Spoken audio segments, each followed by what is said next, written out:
Namaste people, I am Anmol Sarkar. So if you have seen my last video, you guys must have an idea about who I am and what I am trying to do and what this channel is all about.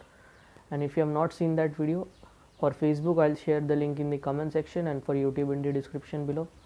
So please like and subscribe my YouTube channel and enjoy this video as well. So without wasting any further time, let's get straight down to today's topic.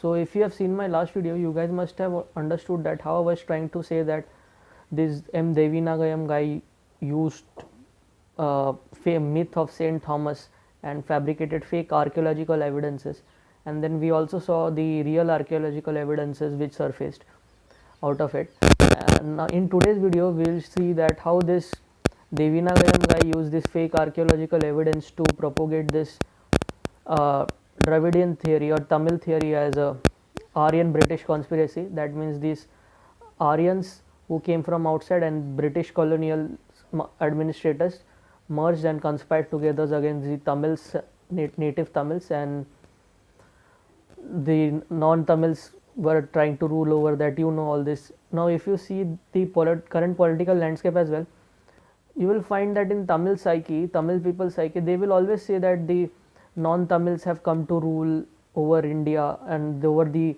original inhabitants that who were Tamils, and they use this Dravidian theory and all this kind of thing, which was wrong.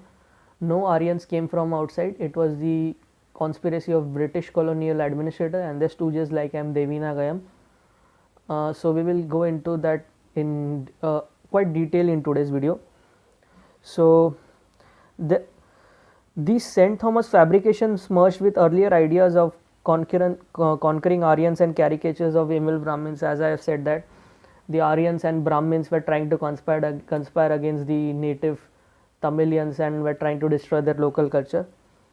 Now this Devinagayam guy published a book title. In the title of the book is India in the Third Millennium. Okay, so one of the passage of that book is, which quotes, Aryan do not have a religion of their own. In reality, Aryans are people without any religion. They do not have any knowledge on the concepts of monotheism, heaven, hell, rebirth, and so forth.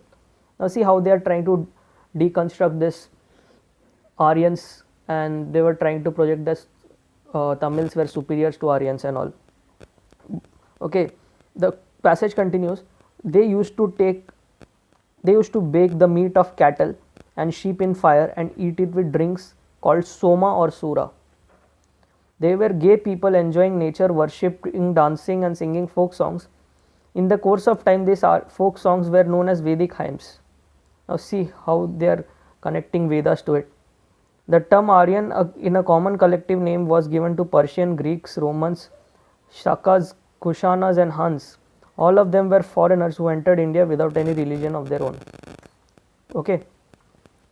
So this is how they projected that it is a conspiracy of Aryans and Hindus and Brahmins and British colonial administrator to rule over the native Tamils. Okay, another passage from the book says, the colors of Britishers is white, which quotes, the colors of Britishers is white. The Britishers noted that already in a Hindu law, that is Manu Dharma, the non-white Dravidian Indians, that is the Avarnas, are condemned as inferiors, and white colored foreigners, Swarnas, are treated as superiors. Hindu religion is born out of joint conspiracy, as I have said. Aryan Brahmins and Britishers, both of whom were foreigners, joined together and conspired against the Indian people. So this is how they are trying to create divide between North India and South India.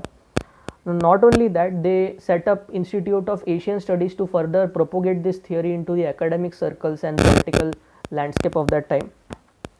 So the Institute of Asian Studies was founded by a Japanese Buddhist scholar and Indian Christian named as John Samuel.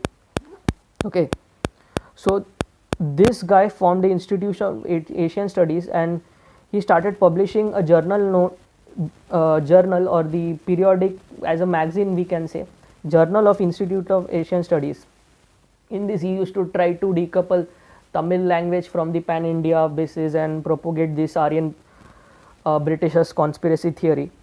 Okay, and while he tried to appropriate Christianity as Buddhism as one, and he did not even acknowledge the Hindu as a religion. As I have said, what they their strategy was what they can appropriate, they appropriated, and what they rejected, they rejected. So these were few passages from this, how this Aryan British conspiracy came into picture from the book of India in the third millennium. From in tomorrow's video, we will see how Shiva and Nataraja were declared as Dravidian, which is false. That Shiva also existed in North India, and how they decoupled it from pan India basis and gave it exclusive appropriation to southern India part. Okay, so, and how this Kanda Muruga was appropriated into Christianity and all. Till then, guys, please enjoy this video and have a nice day.